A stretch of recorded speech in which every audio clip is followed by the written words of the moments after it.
तीसरा प्रश्न, आप गुणों में साहस को सर्वाधिक महिमा देते हैं। लगता है धर्म का एकमात्र वाहन साहस है, लेकिन साहस से ही तो डांका, हत्या और युद्ध भी निष्पन्न होते हैं। सिकंदर और नेपोलियन, रॉबिनहुड और मानसिंह, हिटलर और माओ क्या कम साहसी लोग थे, या साहस और साहस में भी फर्क है?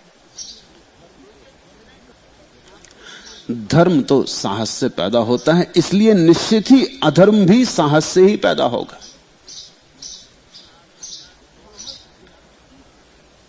साहस जब ठीक दिशा में गति करता है तो धर्म पैदा होता है, और साहस जब गलत दिशा में गति करता है तो अधर्म पैदा होता है। साहस जब अहंकार से रहित होकर यात्रा करता है तो परमात्मा तक पहुंचा देता है, और साहस जब अहंकार के साथ यात्रा करता है तो नरक तक पहुंचा देता है। निश्चित ही बुरा काम करने के लिए भी साहस चाहिए, और इसलिए अक्सर एक अपूर्व घटना घटती है, अचंभे की घटना घटती कि कभी कभी पापी और अपराधी क्षण भर में धार्मिक हो जाते, क्योंकि उनके पास एक चीज तो तैयार है, साहस। इसलिए बाल्याभील वाल्मीकि हो गया, इसलिए अंगुलीमाल हत्यारा एक क्षण में ब्राह्मण हो गया। देर ना लगी, एक बात तो तैयार थी, साहस तैयार था। अब अंगुलीमाल ने 1000 लोगों की हत्या करने का निर्णय किया था, तो उसने 999 लोग मार डाले। अकेला आदमी, सारा देश थर थर कांपता था। जिस पहाड़ पर रहता था उस पर जाना लोगों ने बंद कर दिया, उसके आसपास के रास्ते बंद हो गए। लोग 10-50 मील का चक्कर लगा के जाते, मगर उस पहाड़ के पास से नहीं गुजरते थे। हाथ घबराते। बिंबिसार के राज्य में था अंगुलीमाल, बिंबिसार उसका नाम सुनकर घबराता था। यह आदमी अपूर्व हत्यारा था और अकारण हत्या कर रहा था। सिर्फ निर्णय लिया था उसने कि 1000 आदमियों को मार के उनकी अंगुलियों की माला बनाऊंगा। उसने 999 मार के उनकी अंगुलियों की माला पहन रखी थी। नाराज था समाज से और उसका बदला ले रहा था। उसकी मां कभी कभी उसके पास जाती थी, लेकिन जब एक ही आदमी मारने को बचा तो उसकी मां ने भी जाना बंद कर दिया। लोगों ने पूछा तो उसकी मां ने कहा कि अब खतरा है। अब वो बिल्कुल दीवाना हुआ जा रहा है, वो एक आदमी की तलाश करता है। पिछली बार समझ के, क्योंकि अगर कोई मुझे नहीं मिला तो मैं तेरी हत्या कर दूंगा, मगर मुझे 1000 की संख्या पूरी करनी। ऐसा आदमी और एक क्षण में रूपांतरित हो गया। साहस तो था, साहस अहंकार से जुड़ा था। बुद्ध ने उसे कैसे बदला? बुद्ध ने उसके अहंकार को तोड़ दिया। वो जो घटना घटी बुद्ध के द्वारा बदलने की, वो समझने की है। बुद्ध ने बस इतना ही काम किया कि उसके अहंकार को तोड़ दिया, साहस को तो बचा लिया। साहस तो चाहिए। क्या किया बुद्ध ने? जब बुद्ध गए, उस पहाड़ के पास से गुजरे, तो लोगों ने कहा मत जाओ, यहां अंगुलीमाल है, परम ज्ञानी। वो संतों की भी चिंता नहीं करता, उसने कई फकीर पहले मार डाले। यहां से कुछ मुनि निकलते तो उसने हत्या कर दी। तो वो आपको भी छोड़ेगा नहीं। वो ये नहीं सोचेगा कि गौतम बुद्ध हैं, भगवान हैं, वो कुछ नहीं सोचेगा, वो तो मार ही डालेगा। बुद्ध ने कहा अगर मुझे पता न होता तो शायद मैं दूसरे रास्ते से भी चला जाता, लेकिन अब तो कैसे जाऊं, उसको मेरी जरूरत है। और वो आदमी हिम्मतवर है, उसके जीवन में कुछ हो सकता है। उसे मुझसे डरना चाहिए या मैं उससे डरूं? ये बात बड़ी अपूर्व बुद्ध ने कही कि उसे मुझसे डरना चाहिए या मैं डरूं। वो मुझे मारेगा, मैं भी उसे मार सकता हूं, और मेरा मारना ज्यादा गहरा है। वो मेरे शरीर को काट सकता है, मैं उसके अहंकार को काट सकता हूं, और वो गहरी हत्या है। मैं भी हत्यारा हूं, बुद्ध कहते, मैं भी मारता हूं। बुद्ध गए। जो भिक्षु सदा साथ चलते थे वो धीरे धीरे पीछे सरक गए। बुद्ध अकेले ही गए। जब पहाड़ के करीब पहुंचे तो बिल्कुल अकेले थे। लौट के पीछे देखा, जो सदा होड़ लगाए रखते थे कि साथ रहेंगे, वो कोई भी नहीं थे। वो सब धीरे धीरे गांव में सरक गए थे। उन्होंने कहा, ये खतरा कौन मोल ले। जब अंगुलीमाल ने बुद्ध को देखा, दया इसलिए आई कि ये पीत वस्त्रों में आता हुआ सन्यासी इतना शांत था। उसने कुछ मुनि मारे थे, वो मुनि ना रहे होंगे। ये इतना शांत था, इसके आसपास की हवा ऐसी शांत थी कि उसे डर लगने लगा। उसने दूर से ही चिल्ला के कहा कि हे भिक्षु, तू लौट जा। देख, मैं आदमी खतरनाक हूं। देखता मेरा फरसा, मैं धार रख रहा हूं। मुझे एक आदमी की जरूरत है, मैं तुझे मार डालूंगा। तू लौट जा, एक कदम आगे मत बढ़। लेकिन बुद्ध बढ़ते ही रहे। वो फिर चिल्लाया। वो बहुत घबरा गया। उसे बड़ा डर लगने लगा। उसे डर यह लगा कि यह आदमी ऐसा है कि कहीं मेरा फरसा काटने में झिझक ना चाहे। पहली दफा सा नहीं लगा। वो चाहता ये लौट जाए, झंझट टले। कहीं ऐसा ना हो कि मेरा जो हत्यारे का गर्व है वो खंडित हो जाए। मैंने किसी आदमी की चिंता नहीं की। मैंने आदमी ऐसे काट दिए जैसे आदमी घास काटता है। मुझे आदमियों में 2 कौड़ी का मूल्य नहीं मालूम पड़ता। सच तो यह है कि उन आदमियों में मूल्य था भी नहीं। घास पात ही थे। आदमी तो नाम मात्र को थे। अभी आदमी का जन्म नहीं हुआ था। यह आदमी आ रहा था जिसमें आदमी का जन्म हुआ था। इसकी आभा, इसका लावण्य, इसका प्रसाद, वो डरने लगा का नहीं था। वो जो कहता है कि तू चला जा, लौट जा, वो इसलिए नहीं कह रहा है कि वो उसे बुद्ध को बचाना, वो इसलिए कह रहा है कि उसे खुद को बचाना। इस आदमी के सामने कुछ गड़बड़ हो सकती। इस आदमी से वो कप रहा है। 2 साहसी आदमी सामने हैं, एक साहसी बुद्ध और एक साहसी अंगुलीमाल। मगर अंगुलीमाल में एक अड़चन है कि वहां अहंकार है, उतनी खोट है। बुद्ध में वो खोट नहीं है। बुद्ध खालिस सोना है, खोट बिल्कुल नहीं। अंगुलीमाल मुरारजी गोल्ड, उसमें काफी खोट है। 14 कैरेट है तो सोना ही, सारा जगत कपरा है। लेकिन बुद्ध बड़े ही जाते हैं। उसने कहा, भिक्षु तुम सुनते नहीं, बहरे हो? बुद्ध ने कहा, नहीं सुनता हूं, लेकिन मैं तुझसे एक बात कहना चाहता हूं कि मैंने तो चलना बहुत समय हुआ बंद कर दिया। मैं अब चलता ही नहीं, मैं तो रुका ही हुआ हूं। चल तो तू रहा है। हंसने लगा अंगुलीमाल। उसने कहा कि तुम पागल भी हो। मैं बैठा हूं, मुझ बैठे को चलता हुआ कहते हो। तुम चल रहे हो और चलते हुए को कहते हो मैंने चलना छोड़ दिया। बुद्ध ने कहा, तू समझने की कोशिश कर। जिस दिन से मन नहीं चलता उस दिन से मेरे चलने ना चलने से क्या फर्क पड़ता है। भीतर सब बैठ गया है, भीतर कोई गति नहीं। कम है ऐसे वन में जहां हवा का झोंका ना आए, निर्वात भवन में जैसे दिया जलता, ऐसे मेरे भीतर सब ठहर गया। ये देह का चलना तो ठीक, और हालांकि तू बैठा है, मगर कहां बैठा, तेरा मन कितना दौड़ रहा है। तू जरा मन की देख। बात तो अंगुलीमाल को जची, आदमी पागल नहीं है। बात तो सच ही कहता है, बात तो ठीक ही कहता है। ये सीधा साधा हत्यारा था अंगुलीमाल, कपटी नहीं था। कपटी होता तो राजनीतिक हो गया होता। हत्यारे होने की क्या जरूरत थी? डाकू बनने की क्या जरूरत थी? डाकू बनने के ज्यादा कुशल उपाय। सीधा साधा आदमी था। हमारी हत्या करने का पाप भी लेना ही पड़ेगा। बुद्ध ने कहा, इसके पहले कि तू मुझे मार। मरते हुए आदमी की एक छोटी आकांक्षा पूरा करेगा अंगुलीमाल? अंगुलीमाल ने कहा, कोई भी आकांक्षा पूरी कर दूंगा। क्या आकांक्षा है? बुद्ध ने कहा, ये जो वृक्ष है सामने, इसके कुछ पत्ते तोड़ दे। अंगुलीमाल ने वहीं खड़े खड़े फरसे से एक पूरी शाखा काट दी। बुद्ध ने कहा, यह आधी इच्छा मेरी पूरी हो गई, आधी और पूरी कर दे, इसे वापस जोड़ दे, फिर तू मुझे मार डाल। अंगुलीमाल ने कहा, आप होश में हैं? टूटी हुई डाल को कौन जोड़ सकता है? तो बुद्ध ने कहा, तोड़ना तो बच्चे भी कर सकते हैं अंगुलीमाल, ये कोई बड़ी भारी साहस की बात है? जोड़ने की बात है असली। भी तूने ये चाहे एक आध गर्दन जोड़ सकता है, और जब जोड़ ना सके तो तोड़ना उचित नहीं।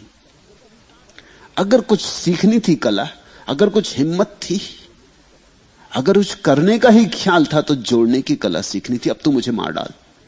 लेकिन अब मारना मुश्किल हो गया। उसका फरसा हाथ से नीचे गिर गया। उसने कहा, मैं पहले से डर रहा था, तुम्हें नीचे देखा तब से मैं डर रहा था। ये मेरा फरसा, हाँ मेरा हाथ कपता है, ये फरसा मेरा नीचे गिर गया। तुम ठीक कहते हो, तुमने मेरा अहंकार खंडित कर दिया। ये तो बच्चा भी कर सकता है, इसमें क्या खूबी। और मैं यही करता रहा, मैंने सारा जीवन तोड़ने में बिता दिया। लेकिन मुझसे किसी ने कहा भी नहीं कि मेरी शक्ति जोड़ने में काम आ सृजनात्मक बन सकती। तुम मुझे संभालो। वो उनके चरणों में गिर पड़ा। जानते हैं बुद्ध ने जब उसे अपना चरणों से उठाया तो क्या कहा? कहा, ब्राह्मण उठ। शब्द जो उपयोग किया वो ब्राह्मण। अंगुलीमाल ने कहा, मुझे ब्राह्मण कहते हैं, मुझे हत्यारे को ब्राह्मण कहते हैं। बुद्ध ने कहा, अब तू हत्यारा नहीं रहा। वो बात गई, वो सपना टूट गया, वो दुख स्वप्न समाप्त हो गया। तू ब्राह्मण है। खबर फैल गई सारे देश में कि बुद्ध ने अंगुलीमाल को रूपांतरित कर लिया है। अंगुलीमाल भिक्षु हो गया। सम्राट बिंबिसार बुद्ध को मिलने आया। उसे भरोसा नहीं आया इस बात पर। वो अपनी आंख से देखा को रूपांतरित कर लिया। तो बिंबिसार मिलने आया है। बुद्ध के सामने बैठ के उसने कहा कि मैंने सुना है बनते कि अंगुलीमाल हत्यारा, वो जघन्य हत्यारा, वो महापापी आपका भिक्षु हो गया है। इस पर मुझे भरोसा नहीं आता। मैं आपसे ही पूछना आया हूं, आपके मुंह से ही सुनना चाहता हूं। दूसरे की बात पर मुझे भरोसा नहीं आता। ये हो नहीं सकता, ये चमत्कार है। बुद्ध ने कहा, मुझसे क्या पूछते हैं? ये पास में अंगुलीमाल बैठा है। वो बुद्ध के पास ही बैठा था, पीत वस्त्र पहने। ये सुन के कि अंगुलीमाल बुद्ध के पास बैठा, बिंबिसार ने तो अपनी तलवार निकाल ली थी। वो तो घबरा गया। उसने कहा कि आदमी यहीं बैठा है, झपट पड़े कुछ तुम अपनी म्यान में रखो बिंबिसार। वो अंगुलीमाल अब नहीं है जिससे तुम डर रहे हो। ये ब्राह्मण अंगुलीमाल, इसने कभी किसी को नहीं मारा। वो तो गया, वो दुख स्वप्न गया। ये बड़ा निष्कलुष व्यक्ति है। इस जैसे पवित्र व्यक्ति बहुत कम। ये जो अंगुलीमाल में रूपांतरण हो गया, ये कैसे हो गया? साहस तो था। इसलिए मैं तुमसे कहता हूं, इस जगत के जो महानतम अपराधी हैं, उनके भीतर महानतम संत होने की संभावना है। जो बड़े से बड़ा पापी है, उसके बड़े से बड़े संत होने की, जिनमें साहस नहीं, किसी तरह का साहस नहीं। जिनको तुम सज्जन कहते हो, वो अक्सर नपुंसक लोग हैं जिनमें साहस नहीं। जिनको तुम कहते हो ये आदमी बड़ा भला, चोरी नहीं करता, मगर इसकी चोरी न करने का कारण यह नहीं है कि इसके जीवन में अचौरी फला है। इसकी चोरी न करने का कुल कारण इतना है कि पुलिस से डरता है, कि अदालत से डरता है कि फंस ना जाए। अगर इसको पक्का भरोसा दिला दो कि नहीं फंसेगा तो ये चोरी करेगा। इसे चोरी में जरा भी ऐतराज नहीं, इसे फंसने का डर है। ये भय के कारण चोरी नहीं कर रहा है। या हो सकता है नरक का भय हो, या भगवान नाराज ना हो जाए, मगर भय ही इसके आधार। स्पेक्टल सम्मानित जन कहा जाता है। गांव के पंच, मुखिया, मेयर इत्यादि, जिनको सम्मानित लोग कहा जाता है, पद्म भूषण, भारत रत्न इत्यादि, जिनको सम्मानित कहा जाता है, क्योंकि इनके जीवन में कुछ बुराई नहीं दिखाई पड़ती। इन के जीवन में इतनी आसानी से क्रांति नहीं होती। इनके जीवन में क्रांति करने वाला मौलिक तत्व नहीं। इनके पास अहंकार तो खूब है और साहस बिल्कुल नहीं। इस कीमिया को समझ लो। साहस हो, अहंकार हो, तो अहंकार तोड़ा जा सकता है बहुत आसानी से। जितना साहस हो उतनी ही आसानी से तोड़ा जा सकता है, क्योंकि उनके पास साहस न होने से अहंकार को तोड़ने की उपाय नहीं है, व्यवस्था नहीं है, अहंकार की अग्नि नहीं है। साहस की अग्नि नहीं है कि अहंकार को जला दे। राख है साहस के नाम पर। इसलिए मैं तुमसे यह बात कहना चाहूंगा, साहस बहुत निर्णायक है। अगर तुम बुरे आदमी हो और साहस है तो संभावना है, तुम भले आदमी हो और साहस है तो भी संभावना है। मैं ये नहीं कह रहा हूं कि सभी भले आदमियों में साहस नहीं होता। असल में भलाई करनी है, कुछ गांव पर लग जाए उसके लिए भी साहस चाहिए। आदमी झूठ साहस की कमी से ही बोलता है, सोचता है फंस जाऊंगा तो झूठ बोल दूं। साहसी आदमी झूठ नहीं बोलता। फर्क समझ लेना। एक तो सज्जन है जो भय के कारण सज्जन है, और एक संत है जो साहस के कारण संत है। वो कहता है चाहे नरक जाना पड़े लेकिन झूठ नहीं बोलूंगा।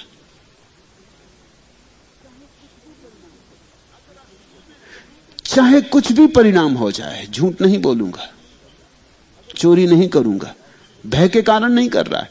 अगर उल्टी भी हालत आ जाए, समझ लो कि परमात्मा का दिमाग खराब हो जाए, जो सज्जन है ये चोरी करेगा, इसे स्वर्ग जाना है, नरक से बचना है।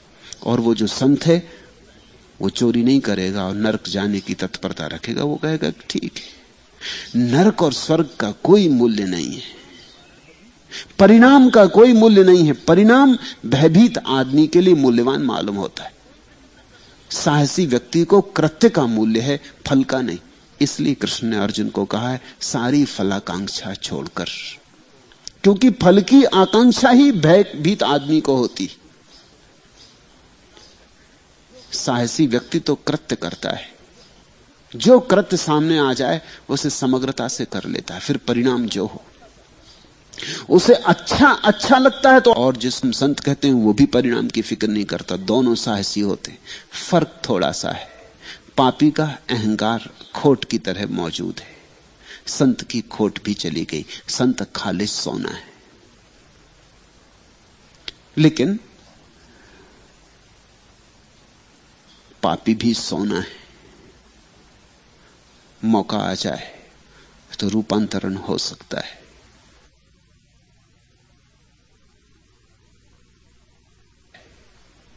लेकिन वो जो बीच में खड़े,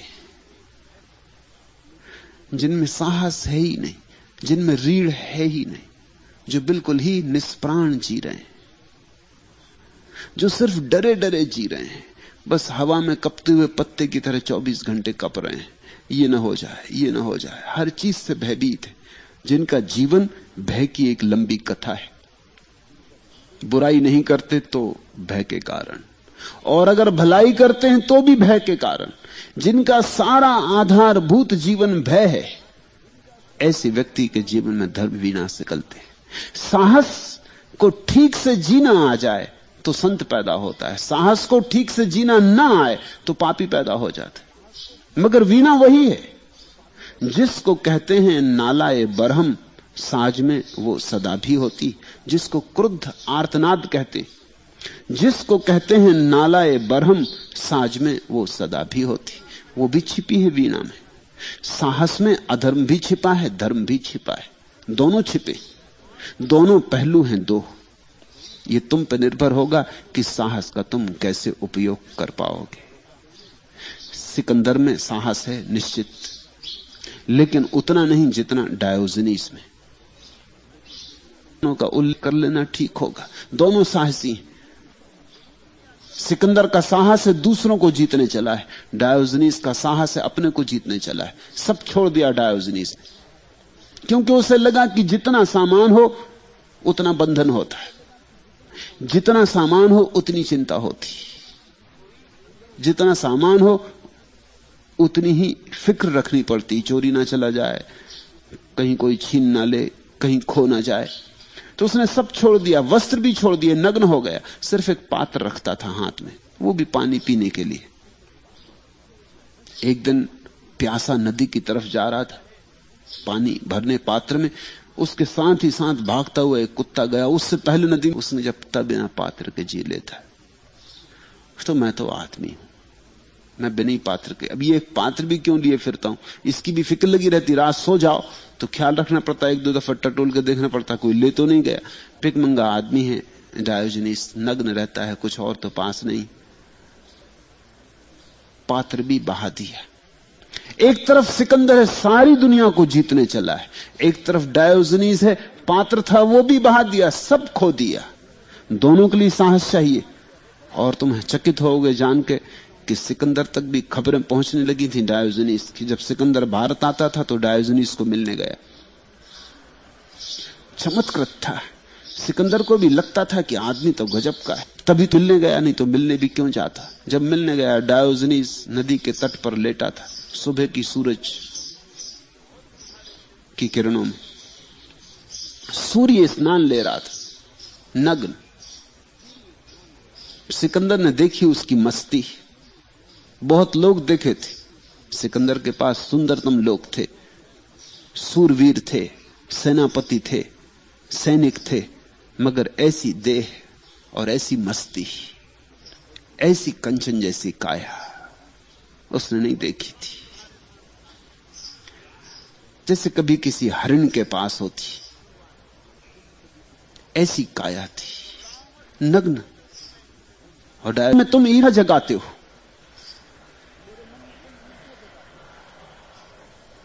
इतनी शांति, इतने प्रसन्न, इतने आनंदित, और पास तुम्हारे कुछ भी नहीं और मेरे पास सब है और मैं बड़ा अशांत हूं। अगर दोबारा मुझे जगत में आने का मौका मिला तो भगवान से मैं कहूंगा मुझे डायोजनीस बनाओ, सिकंदर नहीं।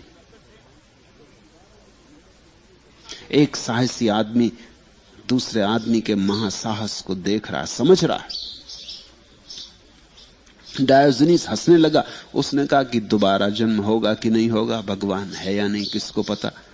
फिर तुम्हें याद रह जाएगी कहने की, वहां तक भूल तो ना जाओगे।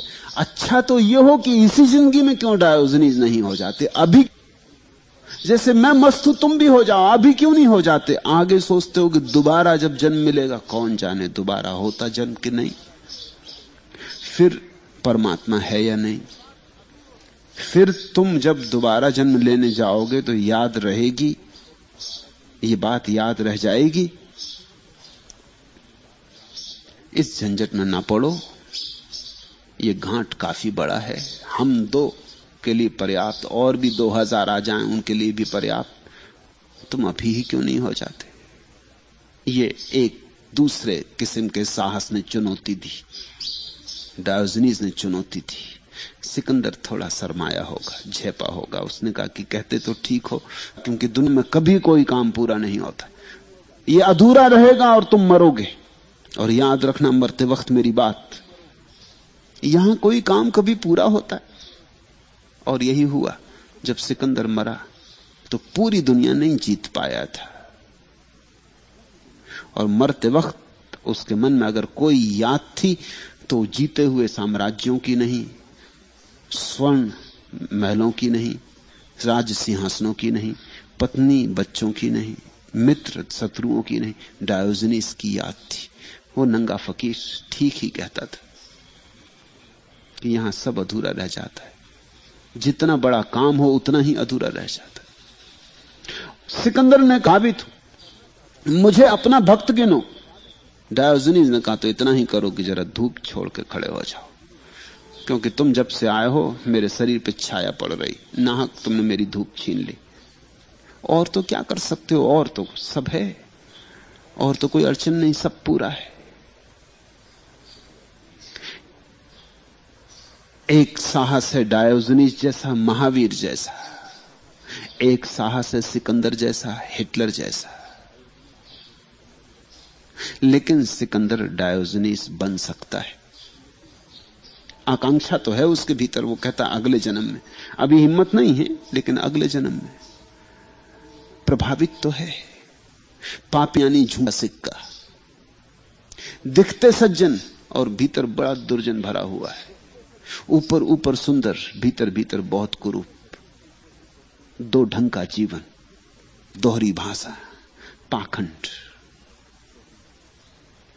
साहस एकमात्र मूल्य है और साहस एकमात्र ऊर्जा है। अहंकार शून्य हो जाए तो परमात्मा से मिला देती, अहंकार पूर्ण हो जाए तो अतल गर्त में गिरा देती।